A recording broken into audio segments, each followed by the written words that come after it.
Greetings and bienvenue, Midnight Crew. Thank you for returning to this broadcast. And welcome to new viewers joining us for the first time. If you like a video, then feel free to subscribe. My dad used to haul stuff all around the woods in northwest Ohio. He always tells me stories about things he's seen. One night he was driving, going about 65 miles per hour, when a gray-colored thing ran past his truck. So that means it was going over 65 miles per hour, and he said it was some kind of animal. I asked if it was a cougar. No. He says it wasn't a cat-like animal, rather wolf-like, dog-like. Leave it at that, and it's still creepy. An oversized wolf running that fast, but it only got weirder from there. He says he definitely remembers it running on two legs. What the hell kind of animal looks like a wolf, runs on two legs, and runs faster than 65 miles per hour? He says he was very tired when it happened, but it's still very creepy, and he probably tells himself not to scare himself. I don't know what to make of Bigfoot, although I've never really read up on it. But I still wonder what kind of thing he could have seen out there. This is another story he told me. He was driving fast with a bunch of his friends down River Road in Tiffin, Ohio. Many people have died on this road, and if you look it up you might find some stuff. He says he saw a kind of light up ahead on the side of the road, so he slowed down a bit. He and his three friends looked over to see an older man in overalls walking through the woods arm. I don't know the specifics, I just know it was in the middle of nowhere and he was holding a lantern. This was at about 2 a.m. This isn't really chilling, but I just wonder what this man was doing out there so late at night. My dad says when he thinks of someone burying a body, he thinks of that man.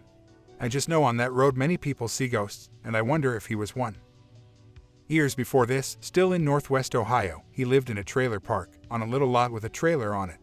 Meeting his neighbors, and just knowing the area, he found out that every single trailer ever put on that lot had burnt to the ground. Kind of sounds like a weird curse, but he's not lying.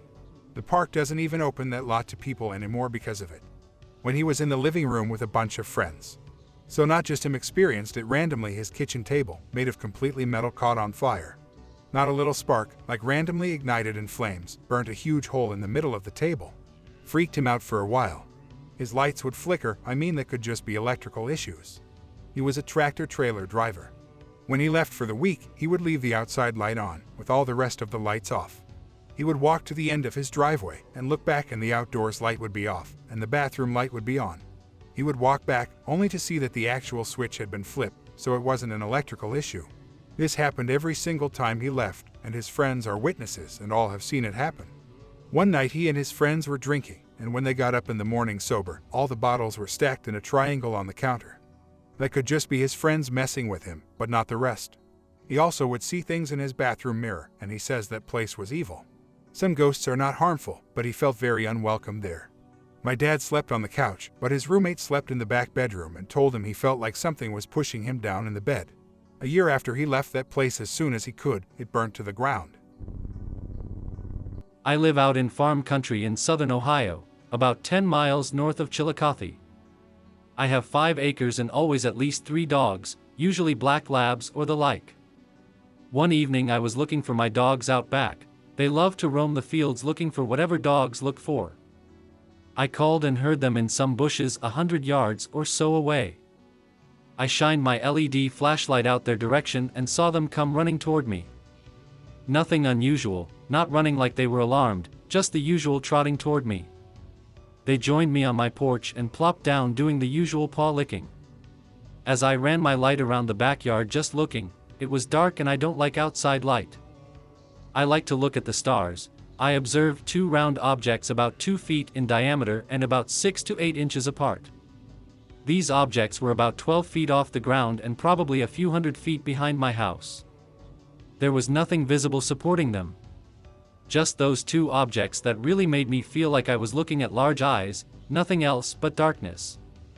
I am a very logical person and have worked in engineering/scientific jobs all my life, and this was just fascinating to me. I sensed nothing evil or dangerous, and frankly, if the dogs aren't alarmed, neither am I. I observed that whatever these things were, they did not emit light, only reflected it. My first experiment turned out to have the most profound result. I picked up a shotgun I had by my back door, aimed it at the eyes, and said, "Perhaps I'll just blow you away." The eyes immediately went dark or shut. I thought, my God, it understands English. I put the gun down and said, "I promise, I won't harm you." They popped back open. I stood there reflecting on several different types of flashlights. LED, incandescent, blue, yellow, etc. to prove to myself that these eyes were not emitting light, and discovered that the different color light I shined on them didn't always reflect the same color. This went on for about 15 minutes, and I should point out that these eyes never blinked, except in the beginning when I made my threat with the gun. After this, the eyes seemed to slowly turn from facing me to 90 degrees to my right and never losing their aspect ratio with each other or relationship to the ground, and vanished. I live alone except for my dogs, so it was pretty depressing not to have had a camera or a witness. However, a few nights later a friend of mine brought his girlfriend out, and as they were climbing my driveway, 900 feet at 25-degree incline, his headlights shone on the eyes at the top of the driveway, and his girlfriend screamed bloody murder and scared the hell out of him. So did the eyes when he saw them. She has always been convinced it was a demon and never came out to my house again. I believe I have come across evil in my life, and this just didn't feel that way. I really felt that whatever this was, it was as curious about me as I was of it, and let me do all my lighting experiments for 15 minutes before becoming bored with me. To this day, when I come home at night, I still shine my lights around the fence and trees to see if I can see it again. If anyone out there has experienced anything like this, I'd love to hear about it. By the way, I have heard the theories about it being a bear or some other creature, but every creature I know of have eyes that must blink, and having any animal stay dead still with non-blinking eyes for 15 minutes is a stretch. I actually encountered a Bigfoot near Nelsonville, Ohio within the Wayne National Forest back in the mid-90s. I've told the story several times on my YouTube channel over the years. I didn't see it directly, but my friends in my Jeep saw it, and one of them who was videotaping our trip that day caught it on video. What happened was I stopped my Jeep Cherokee on a gravel back road to retrieve a book of music CDs from the back of the vehicle. When I opened the hatchback, my friends started screaming, telling me to get back inside the truck. I quickly slammed the hatchback closed and ran to the driver's seat and got in and locked the doors. But by the time I looked around, I didn't see it and it was gone, plus we were eager to get out of there fast. We all watched the video not attached many times back in the 1990s, and could never explain what we saw. The friend who recorded the video sent the video away to some Bigfoot investigator instead of sending him a copy, and the video is now lost.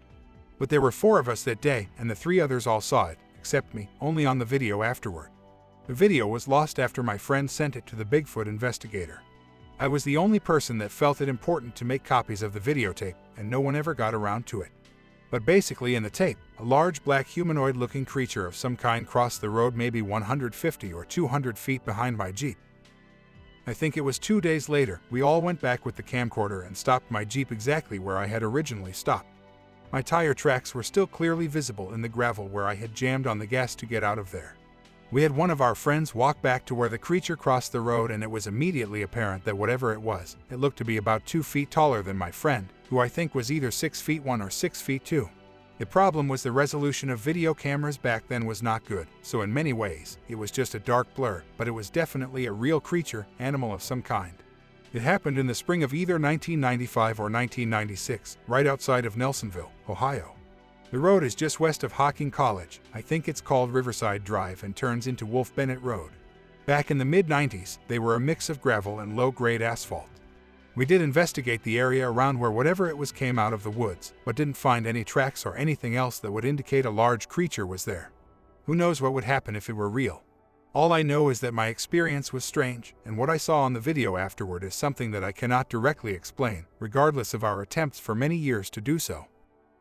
I personally don't believe that Bigfoot exists, though I'd still like to know what it was that crossed the road behind me. Still, myself and the friends who actually saw it with their own eyes that day, refer to the event as the Bigfoot encounter because that's what they said it was right after I got in my Jeep and started driving away. My friend rewound the videotape and I watched the footage through the black and white viewfinder, and indeed could see something walking a ways behind me. I turned around and immediately went back and didn't see anything, but didn't stop and drove directly home to view the tape.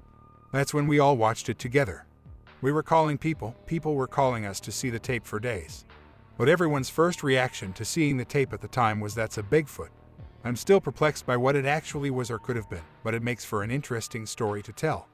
I just wish my numbskull friend hadn't sent that guy the original tape, because now it's lost forever and I have no way to back up the validity of my story other than to recollect the event with the friends who witnessed it with me. Otherwise, people are free to chalk it up to just another lost the tape story, and I totally get it. I'd feel exactly the same way. But I didn't see it other than on the tape, and I was in the tape. First of all, sorry for my English. I am from Austria and it's not very easy for me to write or speak English. I had nothing to do with any kind of crypto animals ever and I have never heard of most of them, especially not Mothman. That is until May of 2017. I visited my aunt in Amesville, Ohio, which was my first visit to the United States, and I have to say I liked it. It was nice. On the fourth day of my stay, there I was hiking around because the nature in that area is really nice. There's also a nice forest in that area that I decided to walk through a little. It wasn't night, it wasn't dark, it was in the middle of day and I was on my own when I noticed a funny smell. It smelled like there was a rotten animal somewhere around, but it also smelled like heated chocolate. Don't ask me, I know it sounds weird. I started looking around, because the smell was so strong that I thought there must be something going on. I hid behind rocks when I heard some branches cracking north of me. I was afraid of bears, although I was told there are no bears in this area and I shouldn't be afraid. I still couldn't help myself. 30 seconds after I started hiding behind those stones, I saw some beings. Kind of tall like myself, I thought, but I wasn't sure about it at first. I thought of a standing bear because I saw that on TV several times. But the noises that animals made weren't bear-like at all. It sounded like air in a way, like someone would use a really big fan. I can't explain it better, thanks to the language barrier. That's all the noise it made. This occasional flapping. After I hadn't seen and heard anything for 5 minutes, I decided to leave my hideout to walk away. After approximately 15 minutes of walking back the way I came from, I heard those flapping sounds again and immediately ducked. I got behind the next best tree again. This time I saw the thing. It was around meters away from where I was and I couldn't quite believe what I saw. What I saw looked like a large man, maybe 7 feet tall, in a suit. He or she was kind of furry and wore a cape or maybe wings of a sort. Hard to say. The thing had antennas attached to its head and also appeared to wear some kind of night vision goggles, but it was day. It moved quite fast, the cape occasionally made those flappy noises. It disappeared after 10 seconds or so. When I told my aunt about it, she kind of laughed it off and told me that it sounds like I was talking about the Mothman, a common legend in some areas. It was just today that I remembered the Mothman and looked it up. And what can I say, the thing absolutely looked like the Mothman. It could have been some guy, of course, but the question is, why would he walk around there, make those sounds null? And what about the smells? I know that skinwalkers' stories are from the Southwest Native nations. But I need help though, because this occurred on Route 665 across Hellbranch Run near Darbadale, Ohio. I'm not sure if there's an eastern variant, but I know what I saw. Well, I'm not exactly sure what I saw, but I know it was something unnatural. Also, I want to know if the skinwalker lore stretches across the US but just by different names. This happened in the fall of 2016. My friend, Damien, and I decided to go to this supposedly haunted cemetery because we wanted to see if anything would happen. It was kind of the hangout for the local teens. I drove us there around 10 p.m. one night. It was a little bit of a rough drive due to the darkness, my not-so-bright headlights mixed with winding roads. I drove carefully, listening to the GPS. The cemetery entrance was hidden by darkness and trees, so when we arrived I missed the opening. I continued on until I could turn around and drove back towards the cemetery. Missed. Again. A few more tries and misses. Getting frustrated, Damien and I decided to come back another day around sunset so that way we could see better and we would just stay past dark. As we drove back towards my house, I rounded and curved and had to slam on my brakes. There was something in the road, inches from my car. This creature, that I've never seen before. Hunched over on all fours, I could see its ribs and spine covered in a sickly gray and wrinkly skin. It had no fur and no nose. Its eyes were sunken and in dark as it stared at us and we stared at it. It felt like minutes that we were staring at this thing, stuck in fear and shock of the unknown. Around the curve of the road another car came, and as soon as its lights hit this creature, it changed into a deer. Then it pranced away. My car was still stopped on the road. I look at Damien and ask him, "Did you see what I saw?" He answered slowly, "That wasn't a deer." The memory and image of that thing is burned into my mind and still haunts me. I do believe in the supernatural. I believe that there are things in the world that science can't explain. I still try to debunk and rationalize everything. Had I seen that thing on the side of the road or had I been alone, I probably would have brushed it off. But no, inches in front of my car and not alone. I haven't been back to that area since. August 1977 at approximately 10:30 p.m. on a clear night, southern Ohio. Nearest town would be Minford in Scioto County. My grandma was on the phone with a church friend and my grandpa was out doing something related to school. I stepped out on the back porch to get guitar strings I had left in the car parked in the short driveway. As soon as I stepped outside, I noticed a very foul smell like a skunk and rotten meat. Very weird smell. I had never smelled it before. I reached down and picked up a broken axe handle and started tapping on the concrete as I walked. I wasn't interested in running into a skunk. I proceeded to the rear of the car and started to put the keys in the lock, but heard a rattling sound that seemed to be coming from everywhere. I stopped and looked around and there was complete silence. That struck me as odd because the pond behind the house normally was raging with crickets and frogs, but it was silent. I again went for the lock and again the rattling sound. I could see clearly but saw nothing. Then I realized I was being watched from behind me. As I turned, the rattling sound returned and there 30 or 40 feet away was a huge creature at least 8 feet tall, no neck, very long arms and reddish-black in color. He was covered from head to toe with hair which was longer on its forearms and around where its neck should have been. Its face was hairless around its mouth, eyes and nose, and had a heavy brow.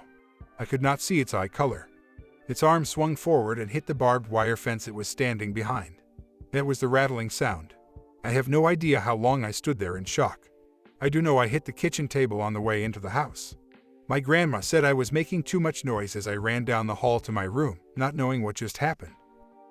My gun cabinet was locked, so I began breaking the glass as grandma came and telling me to calm down. I told her there is a monster outside. It's one of your friends playing a joke. If you take that gun out, I will call the sheriff. I told her to call the sheriff, the game warden, and the state police. Then I zipped past her carrying a loaded .30-30 and she was right behind me. I ran out and the thing was gone. She asked me, "Where is this monster and what on earth is that smell?" I kept telling her it was right there. After saying that a couple times, we both heard something going through the trees beside the house back towards the fence. Then the entire fence line shook and there it was, running through the field and onto the hill which was void of trees until you get to the top.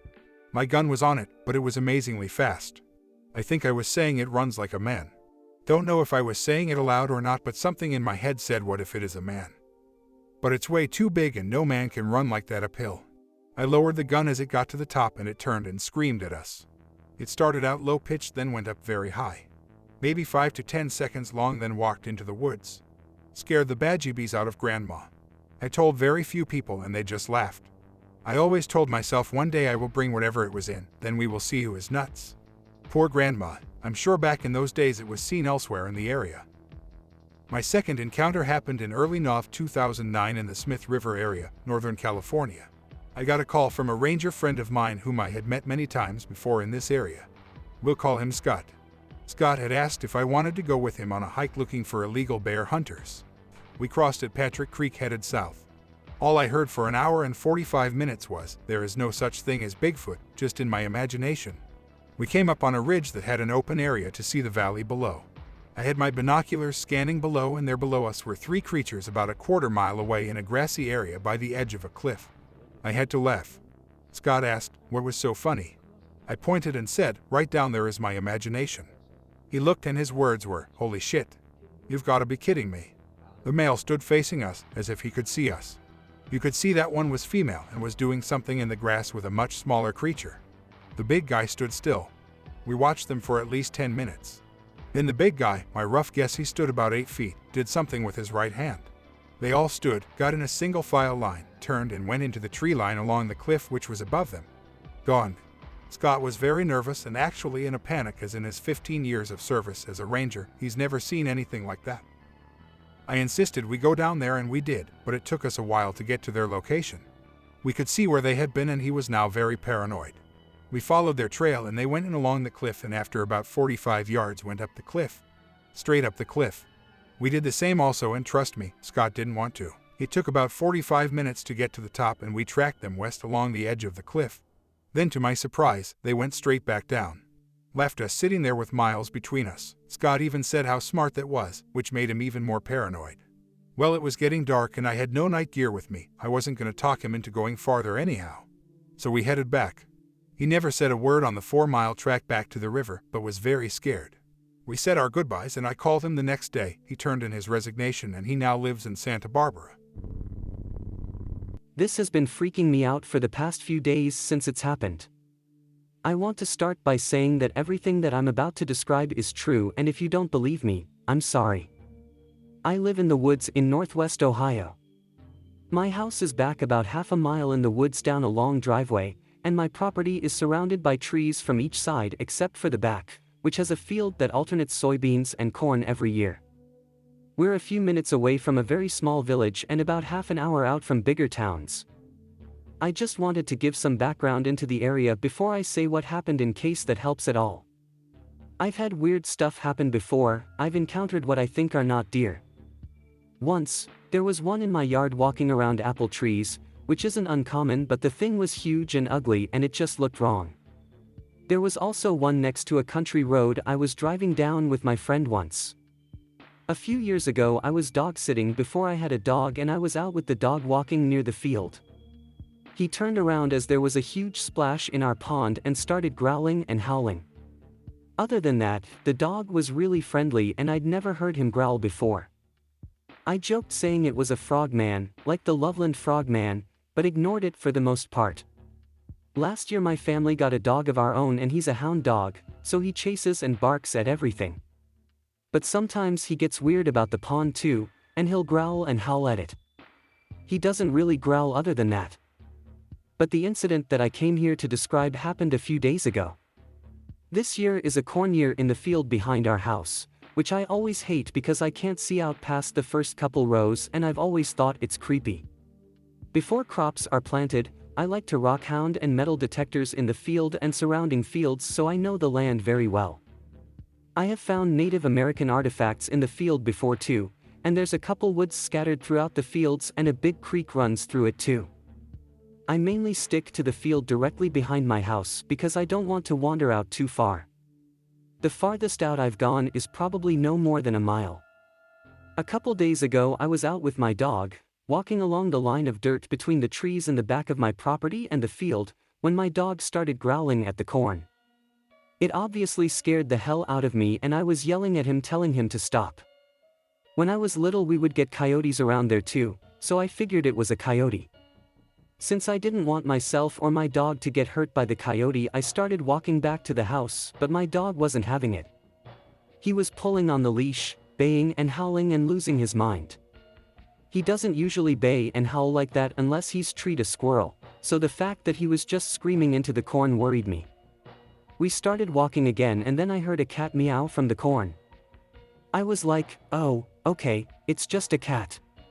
But I have a cat, and there's plenty of barn cats that cross our property, and my dog has never lost his mind over a cat like that before. So I keep tugging on his leash and I'm like, dude, let's go, you're freaking me out. And the cat keeps meowing and it's getting uncomfortably loud for a cat to meow. It sounded like it was a lot closer than it was. Then the cat started growling, but it sounded like a big dog. Like big growls. Then the corn started rustling, bigger than what a cat could do. Luckily at that point I was just about back to my yard and the growling kind of developed into what sounded like a yell/scream from a person. I was dragging my dog was growling, his hair on his back was sticking up, I was scared and shaking. It was absolutely terrifying. I went back into my house and told my family what happened and they were just like, okay, cool, whatever, but I was nearly in tears. It was scary. Again, those sounds have been replaying in my mind over and over and I'd love to get some explanation or something on whatever happened out there. Nothing like that has happened since, not that I want it to. It started out as a nice day in 1973. Mom was paying 50 cents for a small quart-sized bucket of black raspberries, so I had recruited 2 of the other kids in the neighborhood, Dwight Vanover and Tim Mitchell, to help pick. We had been picking in a field about 300 yards in the back of the house for probably a couple of hours. The field we were picking in might have been a cleared field at one time, but now it hosted huge berry bushes, and a ton of small brush-like trees could be found sticking up about 10 or 15 feet. These were all small trees though, with the larger older trees along an old fallen-over fence row that bordered the field. We were actually out beyond my folks' backyard, off to the side of another mowed yard. To get out there we had walked about halfway down the neighbor's backyard, then cut over the fence and gone a couple of 100 feet out into the field to get to the best bushes. We had already each filled our buckets at least once and were trying desperately to fill them once more before sunset. As far as Mom knew, I wanted the money to go buy a pop at the Lawson store downtown, but I was really planning on going to the liquor store and buy a pack of cigarettes. I knew they'd let me buy them because I had done it for my dad in the past. They didn't even bother to take the note that Dad had given me to give to them, so I still had it and planned to use it again. The sky had darkened quite a bit, but we were determined to get that last bucket done.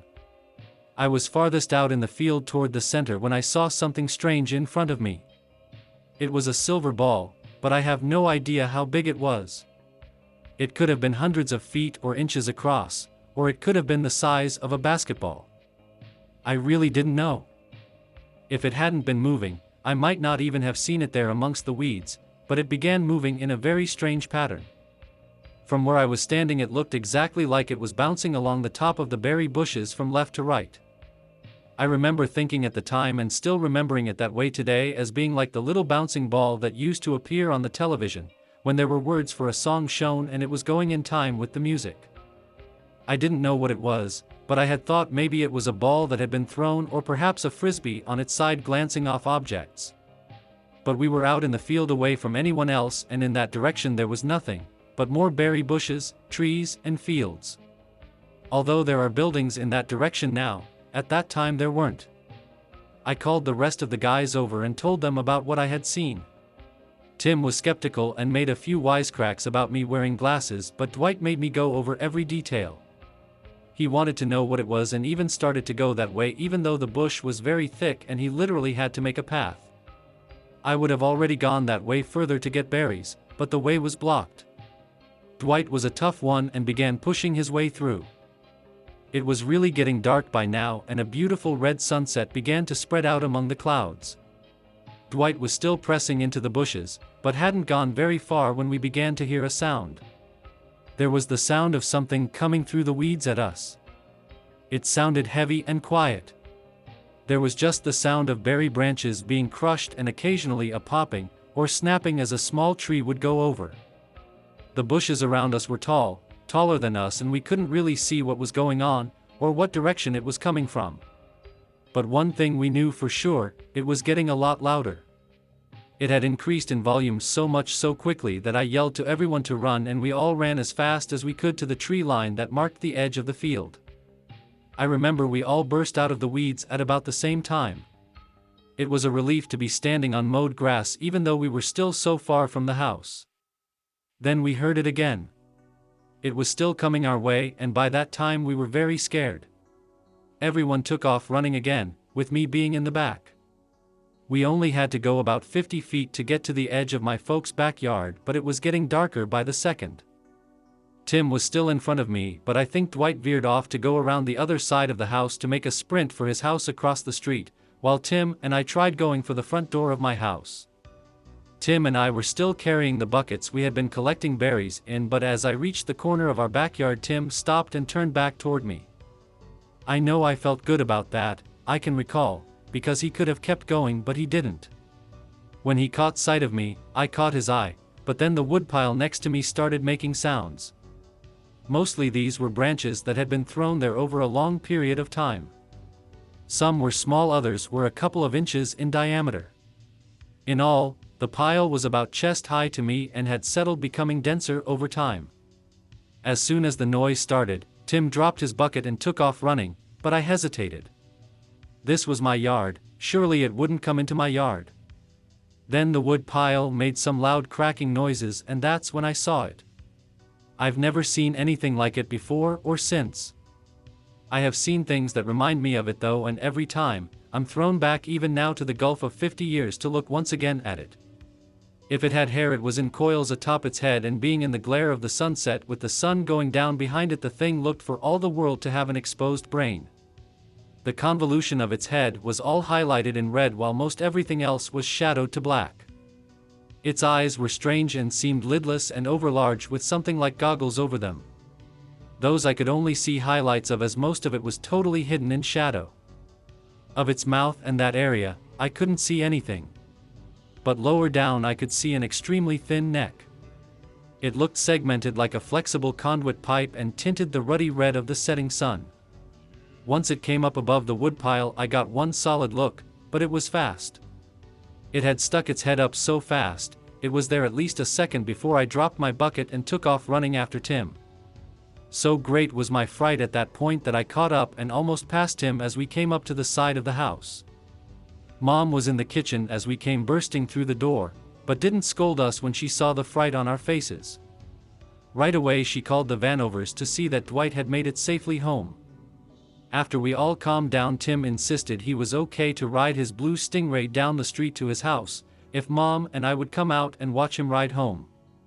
Our road did have street lights, so we could see him pedaling home as fast as he could. Then later we talked on the phone for a while. The next day my dad called me back to the woodpile.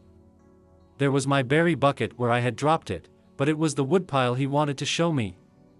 The pile was almost broken in two, with both sides looking as though they had been grasped and ripped apart. My dad gave me one of those weird looks and asked if I was sure I didn't do that, but at the look on my face he just left it be. My dog was also in the backyard at the time. I don't remember hearing her bark the whole time we were out there, although she wasn't one of those barking dogs. Needless to say, I was careful to feed the dog in the daytime for quite a while. What happened to me sent me down a path. One thing to consider. When we were out in the field, it was light enough to see to pick berries. However, at a dead run, for young boys, after about maybe 300 or 400 feet from where we were picking to the corner of the backyard, it became the last vestiges of sunset. It wasn't until years later that I considered it and actually sat outside and waited between the two. I came up with a 20-minute lapse of time. So there is also a missing time element there too. I didn't write this up until many years later, but it haunts my dreams. A while later, Mansfield, Ohio was hit with a huge UFO flap. Something else was in the description of the thing. It was the speed of it popping up in the woodpile. Once, many years later, I was watching Star Wars when they were trapped in the garbage thing and the head of that worm-like thing popped up. Although the head was different, I had an immediate flashback. The head was overly large for the neck and the sunset was behind it, causing it to have red light all around it. Because I only looked long enough to register what it was, I only caught a glimpse of a head that had corrugations on top. Something like the convolutes of the brain, or perhaps dreadlocks with the red light shining down on it. For a very young boy, it has been the thing of nightmares for around 50 years. I just felt it was time to tell this. This occurred 2 years ago during the eve of the Winter Solstice. That day, I can't explain it, I got this feeling that I wanted to visit the cemetery where my family was interred. I felt it had to be that day, that place. I live in semi-rural Jackson County, Ohio. My boyfriend came over and I told him. He tried talking me out of it, saying he had a bad feeling about this, but ultimately decided he would drive me if I was really set on going, which I was. By the time we got there, the sky had grown dark, started to rain, and the wind had a biting chill to it. I was set on my mission, though, and got out of the car, which my boyfriend refused to leave. I felt odd, nervous, and calm at the same time. There was a charge in the air from the rising storm, the gravestones lit up from the headlights, and the full moon between the clouds. Walking toward where my family is buried, I had a sudden urge to go to the farthest part of the cemetery, where the older graves rested. I turned the light on my phone and made my way behind the graves, close to the tree line to avoid disturbing the peace. I tend to look at my feet when I walk, and I was doing just that when I got the feeling I was being watched. An uneasy feeling lingered at the base of my neck. I had walked for a while and could no longer see the lights of the car. I began to point my phone around, behind me, toward the trees to my left, and the grave sites to my right. I froze at the sight of it. Perched on top of a stone marker, the entity whipped its pale head around, which sort of glowed a faint eerie blue. Its face was void of any features, except for slight indents where its eyes should be. As my light touched it, it revealed a mouth full of thin teeth and let out an ear-piercing shriek, sinking to its hands and feet in a crouch and disappearing into the thick of the woods before I could blink.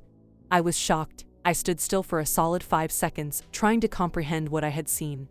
It finally processed, and I turned to run as fast as I possibly could back to the car.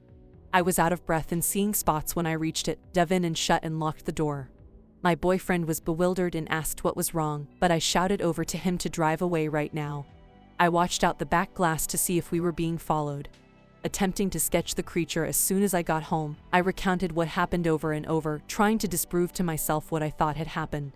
I could find no logical rationality to explain it away. I saw what I saw. I put it in my mind though, not wanting to dwell on unseen things seen, and haven't visited the cemetery since. I had encountered in 1980 of a possible Bigfoot with orbs while camping in woods in Ohio. I was dropped off with my gear out in rural northern Ohio. The area is predominantly farmland with small woods every few miles.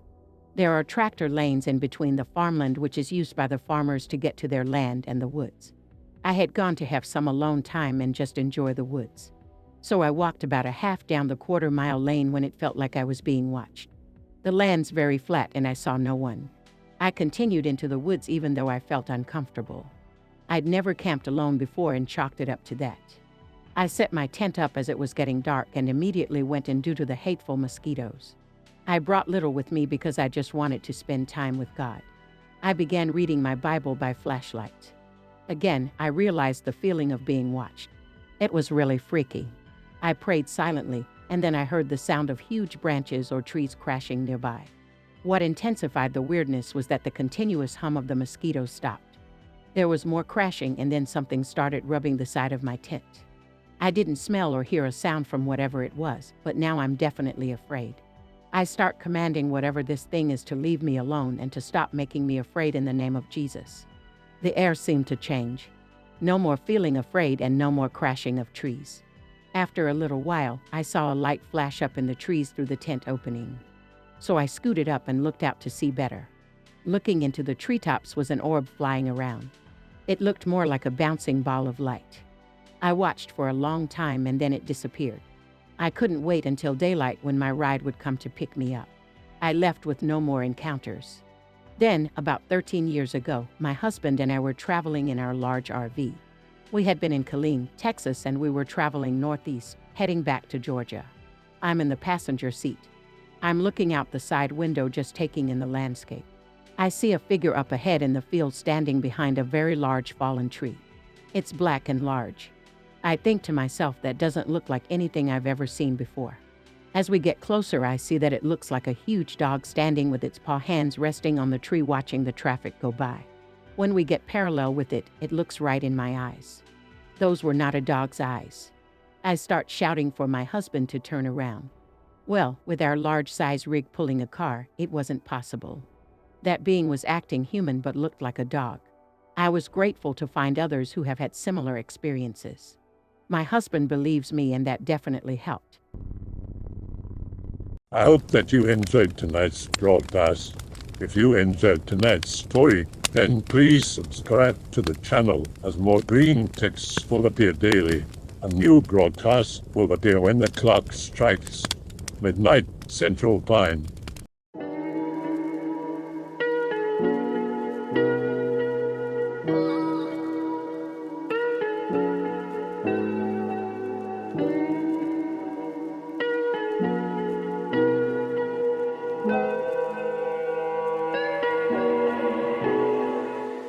Remember to check out the Odyssey page in the description for a second archive of the channel's videos.